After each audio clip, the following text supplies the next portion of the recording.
Okay, I want you to imagine, mentally plan if you like, your early retirement. Okay? So go ahead and just think through what you would love to do, not just with your retirement, but you're living the dream, okay? You've got enough money put aside, you're maybe in your late 40s, early 50s. Go ahead and plan, what would you do with enough money in the bank to be able to spend the rest of your life in the way that you want? No worries about money, no worries about time. Go ahead, just spend a moment, just think that one through. Where would you love to be? What would you love to be doing? How would you spend your time?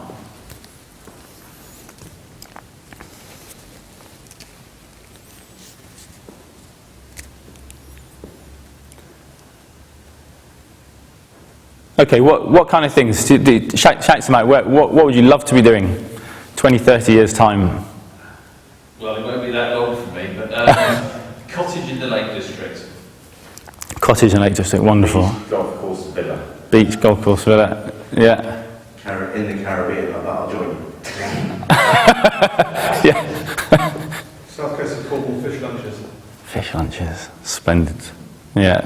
It raises the question, doesn't it? What is a life well lived? Because I guess that's the dream for most of us.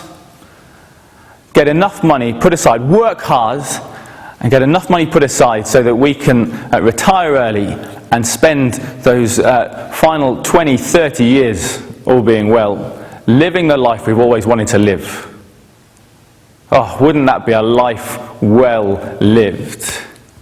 And I think that would be the case for all of us. Now, don't get me wrong, I'm not saying, and I don't think we would buy into this, probably most of us, none of us would go down the line of saying money necessarily makes you happy. Do you know the guy, John D. Rockefeller? Don't know if you've ever come across him. He lived in the late 19th, early 20th century. Richest man in the world, American, oil tycoon. Richest man of his time. Some reckon that he's the richest man that's ever lived. Some of you will love this. Some of you statistics guys, and you'll love this. Others will want to just poke your own eyes out as I tell you this. But go with me. Some of you are going to love this. So if you take his wealth, personal wealth, as a proportion of the American GDP, okay, and take that as a measure for comparative wealth. So today we'd say Bill Gates, someone like that, wouldn't we? Steve Jobs, they're the richest men in the world. Now if you take John D. Rockefeller's wealth as a proportion of the American GDP as a whole, no one comes close to him. He has 6, 7, 8 times the wealth that Bill Gates had at his peak. I mean, we are just talking monumental riches. And someone asked him the question one day, how much money is enough?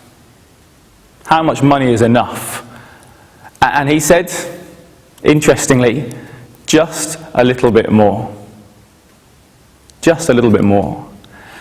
And so I think we'd probably want to agree with them. We're not saying that money will necessarily make me happy, but we are saying that the dream life is I've got just enough money to mean that I've got the time and the security to do with my life what I want. That would be a life well lived, wouldn't it? Well, maybe there's a niggling doubt in the back of your mind. What if someone like Rockefeller can say, I need just a little bit more, just a little bit more? Is that really a life well lived? We hope so, we think so. That's certainly the dream, isn't it, for in this day, in this age, that is the dream. That would be a life well lived. Well, look, this is a church. You've come to a Christian meeting, so you knew I was going to get around to this eventually. What does Jesus have to say on the matter? Now, you may think, I couldn't give a rip about what Jesus has to say. Why should I listen to him? I think there's a million good reasons why you should listen to what he says. We haven't got time to go into those now. Come and talk to me later, but will you just go with me for now? Okay, what does Jesus have to say? Well, Jesus told a story to illustrate his point. His story was about a rich farmer. I'm going to tell the same story, we're going to talk about a rich stockbroker, okay, Steve. Stock market Steve to his mates. When he was in his late teens, Steve came into a bit of an inheritance. Not a massive amount of money, but just enough. And he started to dabble a bit in the stock market. Just for fun, just because, maybe that'll be a wise way of investing this little bit of money I've got. Turned out he was very good at it. And don't get me wrong, he wasn't just someone who got lucky and then, happened to have a bit of flair for this. He worked really hard. He worked really hard and discovered he could make a career out of this. Just private stockbroking. And so he would be up crack of dawn, finger on the pulse, all the financial markets. He would know exactly what's going on everywhere. He'd have his investments here and there and everywhere. He would work hard. He'd be the last one to bed. He'd work 7 days a week. He gave his life to this. And over time he amassed, I guess we'd say, a small fortune. He was really well off. He was really well off. And one day everything changed for Steve. He woke up that morning and began to look through his various investments, how are things doing, some of the markets that had operated overnight. Looked at the first one. Yeah, it's rocketed. It's absolutely rocketed overnight. This is going to be a good day, thinks Steve. And he looks at his next one. It's rocketed again. And by some chance, I guess more by luck than judgment in this instance, everything that he'd invested in has rocketed overnight. And all of a sudden, Steve is made. Steve, he's living the dream. He thinks, do you know what? There is enough here. If I get out now, whack it all in a nice Swiss bank account, I'm made. I'm made for life. I'm going to live a life of absolute luxury just on the interest that comes in.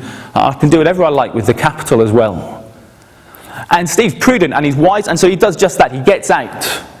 He sells everything. He spends the rest of the day on the phone making we're going to sell everything. He's setting up the bank account.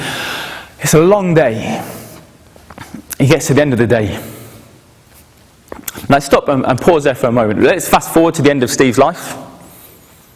Wherever that may be. I want you to think, how would we summarise Steve's life? What would be your verdict on his life? As he goes to bed planning his early retirement, he's 40 years old. He's got enough money in the bank that he can live a life of absolute luxury and interest. He's thinking through what were the things that you were thinking before. He can do all of that and more. What's our verdict on his life? Without wishing to be more, but let's think about Steve's obituary. I wonder how we would summarise his life. What would our verdict be? I guess we would say that this was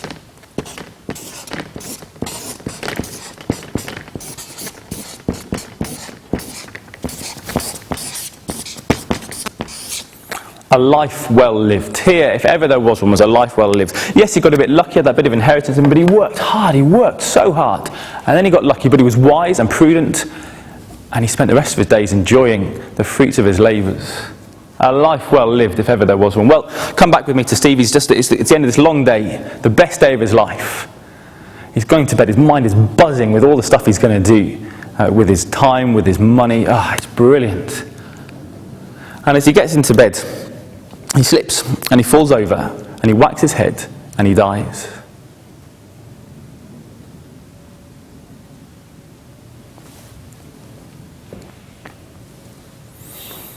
And he goes to give account for his life to God. And what is God's verdict on this life? Do you know what God's verdict is?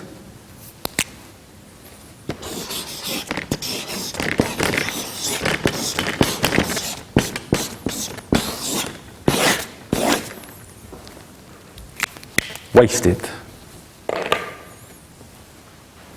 Wasted. That is a wasted life.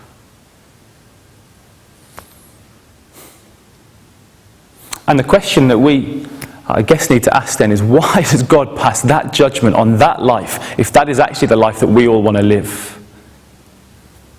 That's the life that we say is a life well lived, and God says, no, that is a wasted life. Why is that? We need to avoid that, don't we?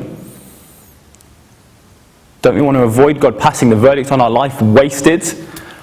Well, look, we're going to look at a bit more detail of what Jesus said about this man's life to try and understand what was it about the way that this guy lived, this rich farmer, this guy Steve, stock market Steve, what was it about the way that he lived that meant that God passed this judgment? So let me just read to you a couple of verses from Jesus' story, his own words. This is what the rich farmer thought to himself when his land produced plentifully. He got his bumper crop, just like Steve's day when everything came good. If you've got a Bible, do turn. We're in Luke chapter 12, verses 17, 18, 19. If you don't just listen, that's fine. You may not have brought a Bible, don't worry about that. But I want you to think, as you do, how many times does the guy say the word I, or I will, or my, just in these couple of sentences. So the guy says to himself, having got this bumper crop, what shall I do? I've nowhere to store all my crops. And he said, I will do this. I will tear down my barns and build bigger ones, and there I will store all my grain and my goods, and I will say to my soul, soul, you have ample goods laid up for many years. Relax, eat, drink, and be merry. What did the rich farmer, what did Stock Market Steve think about his wealth? Where was his error? Did you see how many times did he say I will, my? Don't know if you're accounting, I make it 11 times in just a couple of sentences. But let me say he made two big mistakes about his wealth and about what life is all about. He thought that his wealth was his own. He thought that his wealth was his own. Both in the sense that he'd earned it. This is my stuff, my goods. I've earned all of this. And in the sense that he could keep it. I've got enough set aside for many years. I'm going to relax and eat and drink and be merry and enjoy it. He thought that his wealth was his own, that he'd earned it and that he could keep it. And the second thing that he thought about his wealth was that it was his own to enjoy for himself. He thought that it was his own to enjoy for himself. So he says to himself, soul, self, relax, eat, drink, be merry. This is my stuff and I can enjoy it. That was his attitude to his wealth. What was it then that he failed to consider? What was it that he got so wrong as to lead God to pass this verdict on his life? Again, two things that he got completely wrong. First was this: his wealth was not ultimately his own. His wealth was not ultimately his own. Again, if you want to look at the verses, I'll read them. Verse 16, Jesus began by saying, the land of a rich man produced plentifully. It was a bumper crop. He may have worked hard, but ultimately, it just so happened that his land produced plentifully. Ultimately, it just so happened that Steve's stocks and investments all came good on one day. Ultimately, everything he had was given to him by God. And he failed to acknowledge that. And actually, ultimately, it wasn't his own in the sense that he couldn't keep it because death was going to take everything away from him. So God says to the man as he stands before him to give account, he says, all these things that you've prepared, all these plans, all these aspirations, who's going to enjoy them now? You're not. You're dead. Death was going to take everything away. It wasn't ultimately his own. And the other mistake that this guy made was that his wealth wasn't necessarily his own to enjoy. So it wasn't ultimately his own, and it wasn't necessarily his own to enjoy. You see, he was morally accountable to God for the way that he used his wealth. And he never stopped to think about that. He was morally accountable to God for the way that he used his wealth. God says to him in verse 20, this night your soul is required of you. This night you are required to give account to me, says God, for the way that you have used your wealth. He got those two big things about life wrong. He thought that his wealth was his own and that it was his own to enjoy. And God called him up on that, didn't he? I've got two boys, 3, 1.5, little boys, Jacob and Isaiah. They love Maltesers, don't we all? Slightly risky sweet to give children. You hope they're not going to try and swallow them whole, don't you, as they go in? But there seems to be something natural about sucking on a Malteser that they've got. So that's good. So we love to give them Maltesers. We call them chocolate grapes to give them some semblance of healthiness. But that's a nonsense, isn't it? But, so imagine I give to Jacob, the elder one, a packet of Maltesers. I say to him, Jacob, here you are. Here are some Maltesers for you to share with your brother. Okay, here they are. Now, if he grabs them and runs off and says, they're mine, I'm going to eat them all, what am I going to do? No, Jacob, they're not yours. I can take them back from you. You're accountable to me for how you use them. And actually, you would say his attitude is, well, it's that of a 3-year-old, isn't it? I mean, we're all the same in many ways. But it's a wrong attitude. Jacob has failed to realize that actually they're not his. He didn't earn them, and he can't ultimately keep them. And actually, he's accountable to me, his dad, for how he uses them. Exactly the same with us, with the rich farmer, with Stock Market Steve, and our wealth. It's not ultimately our own. God gave it to us. Death will take it from us. And it's not ultimately ours to enjoy for ourselves. And Jesus says as he ends his story, it will be like this, so is the one who lays up treasure for himself and is not rich towards God. There's the rub for us today. This isn't just about Stock Market Steve or about the rich farmer.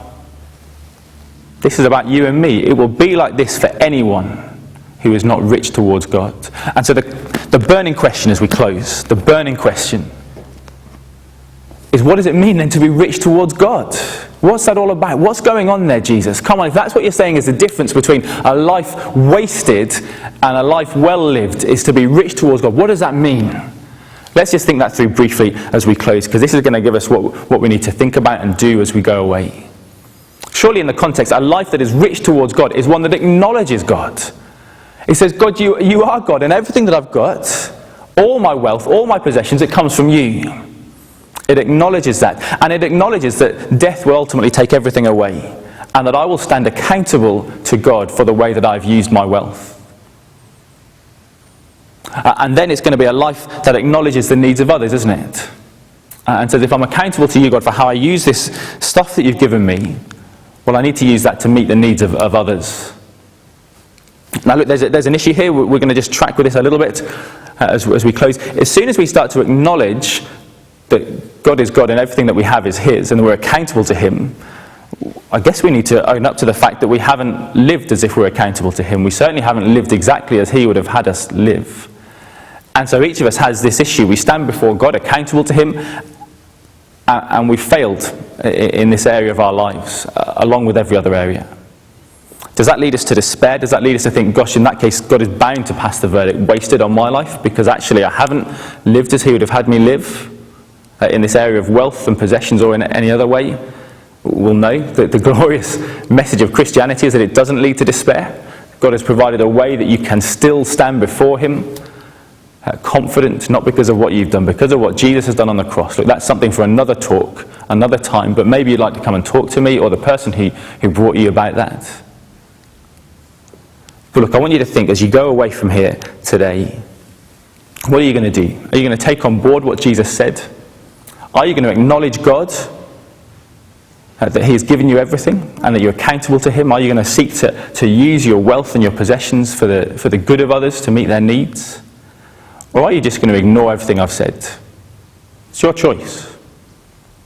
If you choose to ignore everything, well, let me leave you with one final thought. A guy called Jim Elliot. Some of you may have heard of him. He was a missionary. He was a bright guy, really bright guy, very promising career ahead of him. Did really well through school, university. As he finished university, he decided that he was going to give the rest of his life to missionary work. And so he trained and worked hard and went out to work amongst the Auca people in Ecuador. And at the age of 28, before he'd managed to reach a single one of them, as he went down with a group of friends, fellow missionaries, to try and make his first contact with this people, they killed him, age 28. But he'd said something 6 years before that had driven him to that, I guess. He said this: he is no fool who gives what he cannot keep to gain what he cannot lose. We might say that life is not wasted, that gives what it cannot keep to gain what it cannot lose. That life is a life well lived, that gives what it cannot keep to gain what it cannot lose. Can I urge you this afternoon, as you go away from here, you're going to get something as you walk out. It might seem a bit morbid, I don't care. Get over it. It says on it, my obituary. And on one side, stamped across it, a life wasted. On the other side, a life well lived. And I want you just to take that away to remind you to stop, to consider, what verdict is God going to pass on my life at the end of it?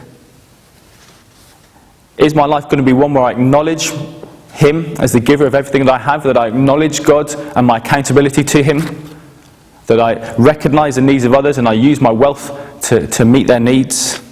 Or is my life going to be one where I think that my wealth and my possessions are mine, I've earned them, I'll keep them, and I'll use them for my own enjoyment, thank you very much. In which case God will stamp across our life, waste it. Can I urge you, as you go out, don't waste your life.